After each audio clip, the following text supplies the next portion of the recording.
जो नबी का नहीं वो हमारा नहीं, उससे हमारा कोई ताल्लुक नहीं। चाहे वो मेरा बाप हो, चाहे मेरी माँ हो, मेरी बीवी हो, मेरे बच्चे हो, मेरा कोई उनसे लेना देना नहीं है। अगर वो मेरे नबी के वफादार नहीं हैं तो मैं भी उनके साथ कोई ताल्लुक रखना नहीं चाहता। हमको लगाव इसलिए है कि वो बंदा अभी जब एक हमारे मुसलमान भाई को ट्रेन में मारा गया था तो उन लड़कों को गिरफ्तार करवाने के लिए वो एवॉर्ड साहब ही आए थे, इसलिए मोहब्बत है। और जब रेलवे के अंदर 5 मुसलमानों को गोली से मारा गया था तो उस पर आवाज उठाने एवॉर्ड साहब ही आए थे। जब एक लड़की को अहमदाबाद के अंदर एनकाउंटर किया गया था तो उसका केस एवॉर्ड साहब ने ही लड़ा था। और जब मुसलमानों को आतंकवादी कहकर मुमरा से घसीट के ले जाया जाता था तो उसको बंद करवाने वाला एवॉर्ड साहब ही था। इसीलिए हम एवॉर्ड साहब की फेवर करते हैं और उनको सपोर्ट करते हैं, उनसे मोहब्बत करते हैं। क्यों कि उन्होंने ही मुसलमानों को, आज मुमरा के मुसलमानों को खास करके इज्जत दिलाई है लोगों में। पहले हमारे को कोई बैंक लोन नहीं देती थी, लेकिन मुमरा के अंदर इनके आने के बाद हमको लोन भी मिला, हमको हाउसिंग लोन भी मिला, पर्सनल लोन भी मिला। आज हमको लोन देने के लिए कोई हिचकिचाता नहीं है। क्यों कि आज हमारा पाक दामन है, ये साबित हमारा हमको करके दिया है एवॉर्ड साहब। अब मैं मुमरा कौसा के लोगों से कहूँगा कि अगर आप लोगों को मस्जिदों से अपने स्पीकर उतारने हैं तो बिंदास आप वोट दें, मैं आपको रोकूंगा नहीं। किसको वोट दें? घड़ी को, मैं आपको रोकूंगा नहीं। अगर आपको लगता है कि अगर उनको वोट देंगे तो मस्जिदों से माइक उतर जाएंगे? जी बिल्कुल, उनकी पार्टी के बंदे ने कहा है कि अगर 20 तारीख तक तुम वो स्पीकर नहीं उतारोगे तो 23 तारीख को हम आके उतारेंगे। और जब वो उतारने आएंगे तो क्या नजीब मुल्ला साहब हमारी सपोर्ट में खड़े रहेंगे? जब आप पार्टी के उनकी हो तो आप उनके अगेंस्ट कर सकोगे? अब हमारे नबी की अजमत से जिसने खिलवाड़ किया, जिसने हमारी नबी की बेहुरमती की, तो उसकी सपोर्ट में कौन आकर खड़ा हुआ? एकनाथ शिंदे साहब। और ये कहा कि हम तेरे बाल को भी बाका होने नहीं देंगे, है ना। अब उसी के साथ में आप खड़े हैं और वो एकनाथ शिंदे साहब कह रहे हैं कि नजीब मेरा बच्चा है ना। तो यानी कि जो हिमायत किया था रसूल के गुस्ताख की करने वाले की, अब तुम उसके बच्चे हो बराबर, और तुम कहते हो कि तुम बेकसूर हो। ऐसा कैसा हो सकता है कि तुम बेकसूर हो जब हिंदुस्तान का लॉ भी नहीं कहता कि तुम बेकसूर हो? इसीलिए इन्होंने बीजेपी के झंडे भी यहाँ पर नहीं लगाए। क्यों कि अगर यहाँ पर बीजेपी के झंडे लगा देंगे तो मुस्लिम वोट्स कट जाएंगे, मुसलमान समझ जाएंगे कि ये घड़ी के पीछे छुपा हुआ बीजेपी है, समझे। अब ये तो हमको मालूम है कि तुमने ये घड़ी ले जाकर नरेंद्र मोदी के कलाई पर बांध दी है। अगर वो मुसलमान मुकम्मिल तौर पर अगर मुसलमान होता तो 101% हम उसी को चुनते, लेकिन हमारा वो मुसलमान भाई ऐसे के साथ जाकर मिल गया जो जिनका दामन मुसलमानों के खून से लाल है। इस वक्त हम मौजूद हैं महाराष्ट्र के मुमरा, मुस्लिम बहुमूल्य क्षेत्र है। यहाँ के मुसलमानों से बात करने की कोशिश करते हैं कि इस बार जो है यहाँ का मुसलमान क्या चाहता है। क्या इस बार यहाँ से फिर से जितेंद्र अवार्ड को चाहता है या फिर से यहाँ बदलाव चाहता है? इस बार जो है आप किसको देख रहे हैं? भाई हम तो मुमरा में फिर से अवार्ड को ही देखना चाहेंगे। वैसे हमारा कोई सियासी ताल्लुक नहीं है किसी भी पार्टी से, लेकिन अगर कोई हमारी दिल की बात पूछेगा तो हम यही कहेंगे कि हम अवार्ड को ही वापस से देखना चाहेंगे। क्यों आप अवार्ड साहब को देखना चाहते हैं? इसलिए देखना चाहते हैं कि उन्होंने मुमरा के लिए काफ़ी हद तक के काम अच्छे किए हैं। और मेरी सोच ये है कि कोई भी आदमी मुकम्मिल तौर पर ईमानदार होता नहीं है।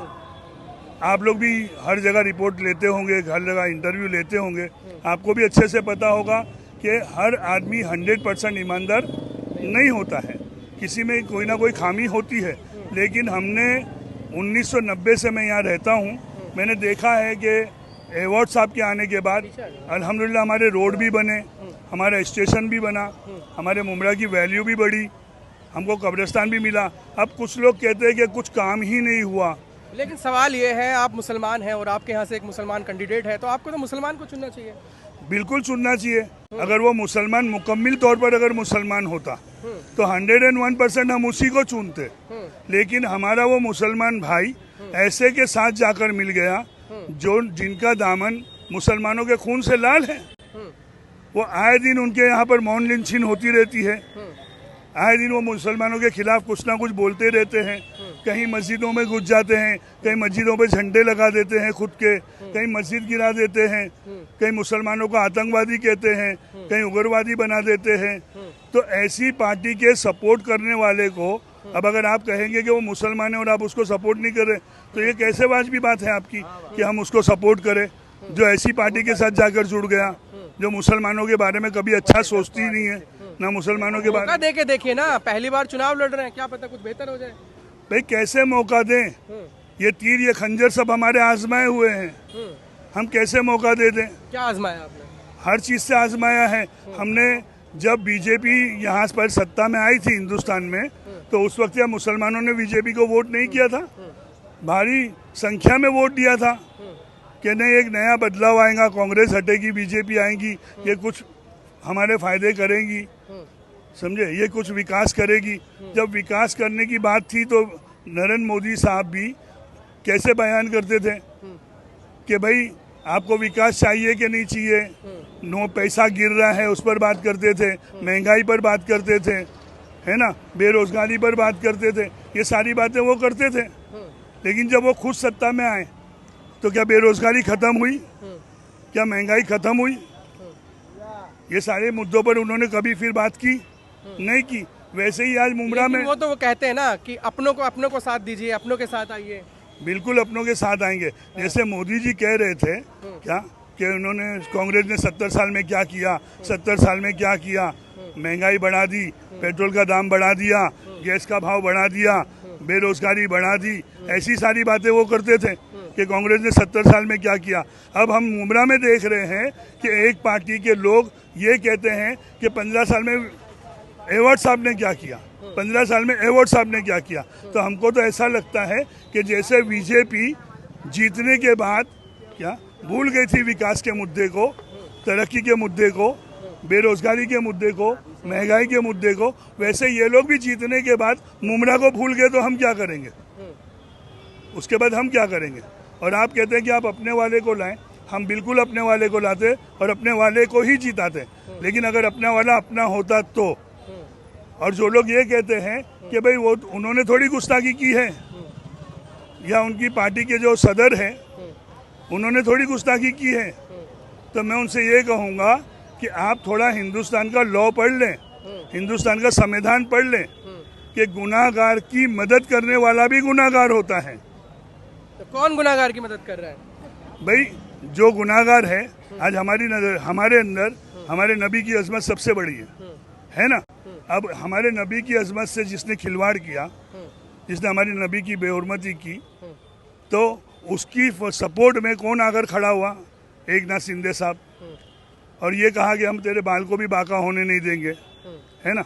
अब उसी के साथ में आप खड़े हैं और वो एकनाथ शिंदे साहब कह रहे हैं कि नजीब मेरा बच्चा है ना।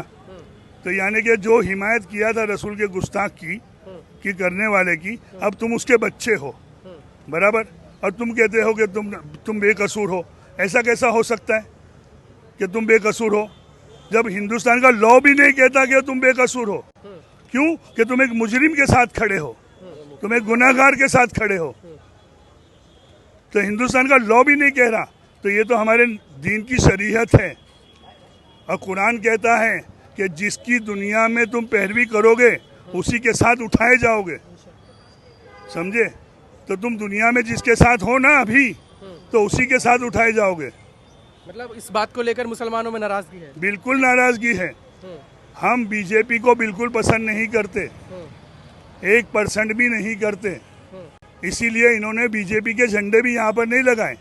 अच्छा। क्यों? कि अगर यहाँ पर बीजेपी के झंडे लगा देंगे तो मुस्लिम वोट्स कट जाएंगे, मुसलमान समझ जाएंगे कि ये घड़ी के पीछे छुपा हुआ बीजेपी है, समझे। अब ये तो हमको मालूम है कि तुमने ये घड़ी ले जाकर नरेंद्र मोदी के कलाई पर बांध दी है। आप अगर जीतते हैं तो आपका सपोर्ट पूरा जाएगा सीधा सीधा मोदी जी की पार्टी को, एकनाथ शिंदे जी की पार्टी को। तो आप हमसे उम्मीद करते हैं कि हम आपको वोट देंगे या आपको वोट देने के लिए अपील करेंगे? बिल्कुल नहीं करेंगे। क्योंकि ना तो हम बिकाऊ है, ना कोई हमको खरीद सकता है, ना हम बिकने वाली कोई चीज़ है कि कोई हमें खरीद ले। हाँ, रहा सवाल तो क्या यहाँ उसका खरीद फरोख्त चल रही है क्या यहाँ पे? पता नहीं भाई। हाँ। लेकिन हमारे ऊपर इल्ज़ाम लग सकता है ना कि इनको खरीदा है किसी ने, तो हम पहले ही क्लियर कर दें कि हम ना बिकाऊ है, ना हमारा ईमान इतना सस्ता है कि हम 2-5 लाख में बेच दें। तो फिर इतना अवार्ड साहब से मोहब्बत क्यों है? भाई इसलिए उनसे मोहब्बत नहीं है। किसने कहा कि हमसे मोहब्बत है? हमको उनसे मोहब्बत लगाव क्यों है फिर इतना? हमको लगाव इसलिए है कि वो बंदा अभी जब एक हमारे मुसलमान भाई को ट्रेन में मारा गया था तो उन लड़कों को गिरफ्तार करवाने के लिए वो एवॉर्ड साहब ही आए थे, इसलिए मोहब्बत है। और जब ना रेलवे के अंदर 5 मुसलमानों को गोली से मारा गया था तो उस पर आवाज़ उठाने एवॉर्ड साहब ही आए थे। जब एक लड़की को अहमदाबाद के अंदर एनकाउंटर किया गया था तो उसका केस एवॉर्ड साहब ने ही लड़ा था। और जब मुसलमानों को आतंकवादी कहकर मुमरा से घसीट के ले जाया जाता था तो उसको बंद करवाने वाला एवॉर्ड साहब ही था।